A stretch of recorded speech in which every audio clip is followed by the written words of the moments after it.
સુરતના અડાજણ વિસ્તારમાં અંગત અદાવતમાં એક યુવકની હત્યા કરી દેવામાં આવી છે। સુરતના અડાજણ વિસ્તારમાં હત્યા કરવામાં આવી હતી। દેવી પૂજક પરિવારના યુવકની હત્યા થઈ હતી તો 10 મહિના અગાઉ બીજાની પત્નીને ભગાવી જવામાં આવી હતી। આ અંગત અદાવતમાં હત્યા કરવામાં આવી હતી। રવિ અને રાજુ હત્યા કર્યા હોવાનો આરોપ મૂકવામાં આવ્યો છે।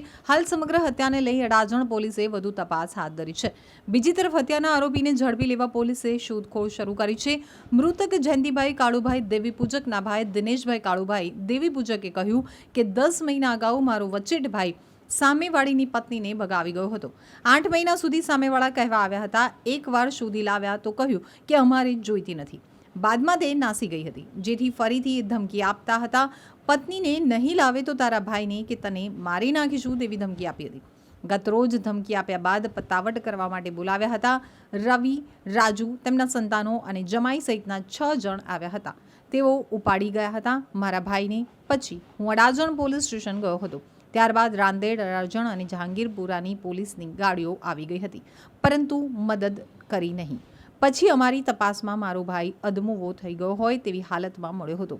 હાથની આંગળીઓની ઈજા હતી, સાથે જ મૂઢ માર વાગ્યો હતો।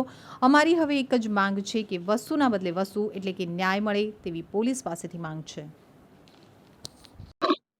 મારું નામ દિનેશભાઈ કાળુભાઈ દેવી પૂજક છે।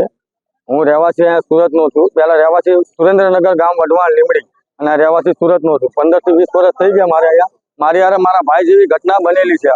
તો એ લોકોએ અમે લોકોએ અમારી નાતમાં એક હામી બેસાડેલી કે આ વસ્તુ કોઈ કરવા જાય, મારા તલક વાત હતી કે આ વસ્તુ કરવા જાય તો એનું આપણે આ લોકોને દંડ આપવાનો। તો એ દંડ કેવો હતો? 20,000 રૂપિયા એ લોકોને 6 મહિના માટે અમે આપેલા। તો 6 મહિના ચાલ્યા ગયા, અમે એવો કદમ કોઈ ઉપાડેલો નહીં। તો આ લોકો મારા ભાઈએ પછી 12 મહિના પછી આ ઘટના પાછી ઘટી તો મારો ભાઈ ચાલ્યો ગયો લઈને। એને થઈ ગયા 8 થી 9 મહિના। 9 મહિના પછી એ લોકો રોજ મને કહેવા આવતો તેમનો ઘરવાળો એમની બૈરીનો કે મારી બૈરી ગોતી લાવો તો ગોતીને લાવ્યા મારા ભાઈ લોકો। ગોતીને સૌરાષ્ટ્રથી લઈને અહીંયા લાવ્યા સુરત લાવીને એમને કીધું કે હાલો તમારા હાથો તમારું માણસ। તો એ કે આ માણસ તમારે જોઈએ નહીં, તમે લઈને જાઓ। આ બધી ઘટના ઘટી ત્યાં કોસાડ અમરોલી આવસમાં। તો એ લોકો કે તમે 5 લાખ રૂપિયા આપો, 5 લાખ દંડ એ લોકોનો દંડ અને 2,51,000 જે સમાજ જે અમારા વાઘરી સમાજમાં દેવી પૂજક સમાજમાં છે ને, હલકટમાં છે ને કૂતરા એ લોકો માંગે છે અમારી પાસે। મારા ભાઈ તથા એ બી દેવાનું હા પાડ્યું તો મારા ભાઈ માથે દીવ હત્યા કરી નાખી સાહેબ।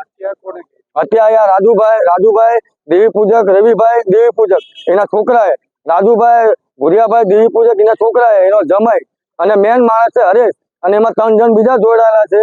એક છે એ તમને હું નામ બતાવું,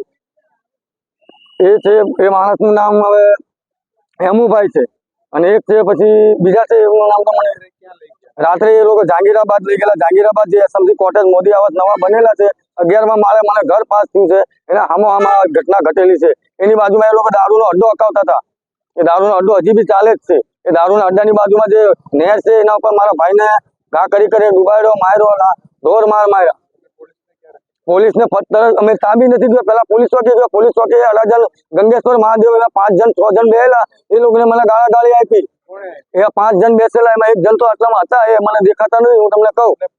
હા, પોલીસ વાળા કે છૂટ મારીનો અહીંયા હું આવો તો એ કેસ તમને અહીંયા લાગે કે અહીંયા નહીં લાગે કે જહાંગીરપુરા છે। જહાંગીરપુરા કેટલા હું રહું છું અડાજણમાં, અહીંયા ગંગેશ્વર મહાદેવ રહું છું, મારો કેસ ત્યાં કેમ લાગે જહાંગીરપુરા? મારે રવતા લાગે ને વિસ્તારમાં સાહેબ। તો એ લોકોએ મારો કેસ લીધો ને કમ્પ્લેટ ને એક 100 નંબરમાં કમ્પ્લેટ કરતો, 100 નંબરમાં કમ્પ્લેટ કર્યો તો 100 નંબરમાં એક રાંદલવાળા આવ્યા, એક ગંગેશ્વર મહાદેવ વાળી જીપ આવી અને એક જહાંગીરાબાદ ની આવી। 3 જીપ આવી, ખાલી એકવાર કઈ કર્યું ને ખાલી પૂછતાછ કરી। મારા કાકાનો છોકરો અમદાવાદ છે પીઆઈ, એને મેં ફોન કર્યો કે આ લોકો જવાબ નથી આપતા, એની હારે વાત કરી, એ લોકોએ કઈ જવાબ નહીં આપ્યો। હવના રસ્તે સૌ ચાલ્યા ગયા, કોઈ કાર્યવાહી કરી નથી સાહેબ। હવે આ સાહેબ કહે છે કે 2 જણ 3 જણ એસએમસી માં ગયેલા, હું કર્યું સીઆઈડી વાળાએ મને નથી ખબર। એ ઘટના ઘટેલી છે।